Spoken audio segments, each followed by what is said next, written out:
O que nós criamos aqui talvez seja único em toda a humanidade. Nós criamos o paraíso. Nossos filhos serão reis filósofos. É indescritível o que temos aqui. Capitão Fantástico 2016.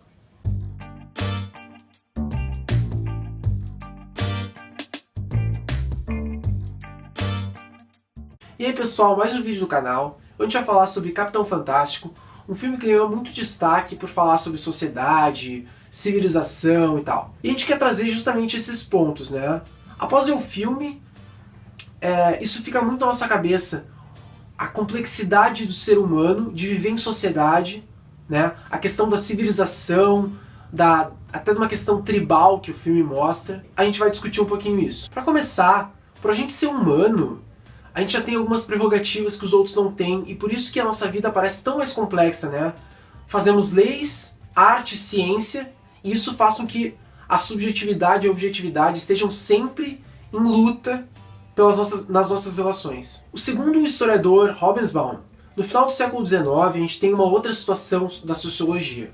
Ele diz o seguinte: as tribos primitivas e bárbaras agora eram vistas basicamente não como demonstração de estágios evolucionários passados, mas como sistemas sociais em funcionamento efetivo. Ou seja, a sociologia entendeu que uma tribo indígena ou uma sociedade capitalista moderna eram complexas na mesma medida. Eram só diferentes no tratamento, né, das questões sociais, mas eram complexas dessa forma. Resumindo o filme então, o Ben e a Leslie se casaram e se cansaram da vida na sociedade, né, na civilização, como a gente diria, e vão para a floresta. Eles eram do estado ali de Washington, né, e eles tiveram 6 crianças. Essas crianças são criadas ali, e eles fazem uma espécie de núcleo familiar isolado do mundo ocidental norte-americano. Eles estão então perto do Pacífico, eles têm a sociedade próxima, mas eles não frequentam essa sociedade. O pai ensina eles a caçar, a estudar, a tocar violão, a tocar guitarra, tal, e ele trata os filhos como adultos. Então assim, ele já não faz aquela distinção que comumente tem na sociedade, né? Ou seja, criança é criança, tu não pode falar aquilo, tem que dar uma amenizada nas coisas. A gente depois vai ver como se materializa isso no filme. Então ele trata os filhos assim, e é uma vida selvagem mesmo que eles têm, né? Eles ficam pelados um na frente do outro, por exemplo, também que mostra um certo desprezo, a gente pode botar assim, pela ordem ocidental, da sociedade ocidental. Um pouco mais além no filme a gente descobre que a mãe, a Leslie, morreu, né? Ela estava com uma doença e tal, e acaba falecendo, ligam pro Ben e falam, olha, a Leslie morreu. E aí que o filme começa a se imbricar. No começo do filme é muito claro que tudo que o Ben faz para a família, e eu acho que o diretor queria de fato isso, é benéfico. Então assim, a gente olha o filme e diz assim, puta, a gente deveria fazer assim. Isso é que é legal pra gente fazer. Ah, se eu tivesse um filho seria assim, né? Porque, por exemplo, o Ben comemora com os filhos o Noam Chomsky Day, por exemplo. E não o Natal. Do tipo, o Natal, será que tem muito a ver? Ele não gosta muito do Natal e ele comemora uma outra coisa. Os filhos acham legal. Nesse sentido, né? Tudo parece benéfico. Quando ele chega na sociedade, ele vai então tentar cremar a esposa dele, que é o pedido dela. Ele frequenta ali a casa dos tios e ele prova para os tios que as crianças não precisavam frequentar a escola regular. Então ele vai lá, chama o filho dele mais novo. Ah, filho, fala aí o Bills of Rights. Aí o guri dá uma aula. E aí todo mundo fica embasbacado. Como é que ele sabe? E o Ben diz, fui eu que ensinei. Então a gente não precisa estar integrado na sociedade para ser inteligente também. Tentando provar isso dessa forma. Com o passar do filme, a gente vai vendo que não é tão simples assim. Ou seja, vamos todo mundo para a floresta e acabou. Não, não é. O filme mostra que as coisas são bem mais complexas. Por quê? Como em qualquer sociedade, segundo Hobsbawm, as subjetividades começam a nascer do homem, né? E a gente não tem muito o que fazer para controlar. As pessoas são diferentes. Isso aparece no núcleo familiar que o Ben tentava controlar, tentava manter isolado. Quando eles vão para a cidade, isso desemboca e não tem como voltar mais atrás. O filho mais velho, por exemplo, quer ir para a faculdade. A mãe ajuda o filho mais velho a entrar na universidade. Então ela ajuda lá a fazer os exames, as redações, enfim.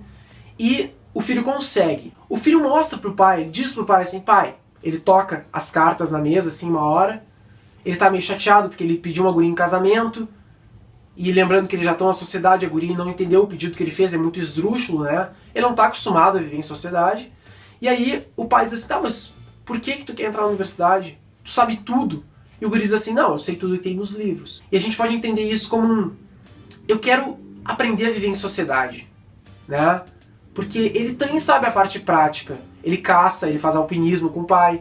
Então, esse sabe tudo pelos livros, nesse sentido, né, da sociedade, viver em sociedade. O filho mais novo quer ficar com o avô.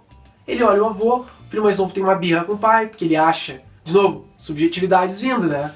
Esse filho menor, por exemplo, do contrário de todos os outros, acha que foi o pai que matou a mãe, indiretamente. Decide ficar com o avô e o pai não aceita. A filha, por exemplo, esse é o terceiro exemplo, leu Lolita antes do pai indicar o livro, também provando que ela tinha uma curiosidade, né, para ler o Lolita. Fica claro quando eles chegam na sociedade, as pessoas, os avós, os tios começam a perguntar assim, tá, mas será que tu tá fazendo certo e tal? E ele tem muita segurança. Então assim, os filhos têm várias cicatrizes, mas ele diz assim, não, eles estão tendo cicatrizes porque é pra sobreviver. E ele vai provando, a gente fica nessa... Essa angústia do filme é muito interessante, né? Será que o pai não tá certo? Mas aí, pô, as crianças têm cicatriz, né? O pai deixa elas em perigo. O pai dá faca para as crianças. As crianças abrem, os presentes são facas. Tu dá pra dar uma criança de 8 anos faca? Né? Fica nesse diálogo moral também. Depois que o pai sabe que o filho mais novo quer ficar com o avô, ele não aceita. Ele simplesmente não aceita essa subjetividade do filho e ele faz com que a filha mais velha, é um plano, um outro plano que eles fazem, que a filha mais velha suba no telhado da casa do avô e resgate o filho. Quando ela faz isso, acontece um acidente. Ela se estabaca no chão, quase fica paraplégica e o pai tem um baque, assim, o mundo dele cai, né? Porque ele vê que alguma coisa deu errado, né? Naquela perfeição que ele tinha de reis filósofos e tal, alguma coisa deu errado. A síntese que fica é a seguinte: se a gente acredita que é imperativo que a gente viva em sociedade, aquela experiência só poderia acontecer enquanto todo mundo vivesse em sociedade, exceto eles. Ou seja, todo mundo vive em sociedade, eles vivem isolados, beleza, eles não têm contato, aquilo até pode funcionar. Parênteses, janela. O que acontecia com a subjetividade dos filhos? Eles não gostariam de ter um... Não estou nem falando em casamento judaico-cristão, não. Eles não gostariam de conhecer alguém para namorar, afeto, seja do jeito que for, que eles são irmãos. Os pais iam privar eles desse convívio? Ou seja, viver em sociedade parece um imperativo do ser humano. Não é à toa que nós criamos as sociedades. Seja para nos entendermos, ou para evitar guerras, ou para... A gente criou um jeito de permanecer dessa forma sociável. Por exemplo, se a gente estendesse que todo mundo fosse viver em tribos, pelo que a história nos mostra, não ia dar. Se todo mundo vivesse em tribo, aconteceria alguma coisa para juntar numa sociedade. Em pequenas tribos maiores, porque senão seriam guerras infinitas, várias, né? Parece ser um imperativo viver em sociedade. E aí a gente traz agora duas correntes básicas de autores, mas a gente não quer entrar muito porque não é o intuito desse vídeo especificadamente. Mas assim, a corrente contratualista, de Rousseau, por exemplo, e a corrente naturalista de Hobbes. Para Rousseau, o Estado, a sociedade, o Estado, o governo, são frutos de uma vontade do ser humano. Nós temos vontade subjetiva de viver em sociedade. Para Hobbes, do contrário, é um imperativo, é uma necessidade. Nós necessitamos porque senão a gente se mata. É uma atitude filosófica que a gente tem que tomar. Sutil, né? Necessário para Hobbes, voluntário para Rousseau. Não importa que parece que é um imperativo a gente viver em sociedade, seja pelas razões que for. E o pai parece que negava isso. Não vivamos em sociedade. A gente se isola lá e vai estar tudo certo. Isso até pode funcionar enquanto tu mantém as pessoas isoladas, mas no momento em que elas tocarem com a sociedade, os atritos vão acontecer. Atritos de cunho social, propriamente dito, mas também de cunho de valores, né? Os guris, por exemplo, achavam os filhos dos tios muito fúteis. Por quê? Porque eles sabiam o Bill of Rights com 8 anos e os filhos estavam jogando videogame. No final do filme, a gente passa, então, de um momento de achar que tudo que o pai faz tá certo, que a gente olha e diz assim, puta, a sociedade norte-americana realmente é uma babaquice, né? E o pai tá no caminhão indo pra cidade, ele olha assim, isso é democracia norte-americana, mostrando umas pessoas meio em miséria, assim, o dinheiro e tal e tal. E a gente diz, puta, isso é verdade, né? Aí depois a gente passa por um outro momento. Não, o pai tá errado, né? O pai deixou com que a filha se estabacasse, por exemplo. No terceiro momento, parece que é uma síntese. O pai entende que foi longe demais com os filhos em algumas medidas, do tipo, a filha quase ficou paraplégica, mas também pelo modelo dialético, né, dialógico, de dialogar com as duas realidades, ele vai cremar a esposa dele do jeito que ela queria. Tem até uma cena muito bonita da música Sweet Child of Mine, né, uma cena muito legal, muito singela. Ele crema ela de um jeito que ele acha que é melhor, não é na igreja, enfim, porque ela também queria isso. A questão da nudez parece que ele não vai voltar atrás. Ele não acha que seja muito prejudicial para uma criança ver os pais nus, por exemplo. E a questão do Noam Chomsky Day.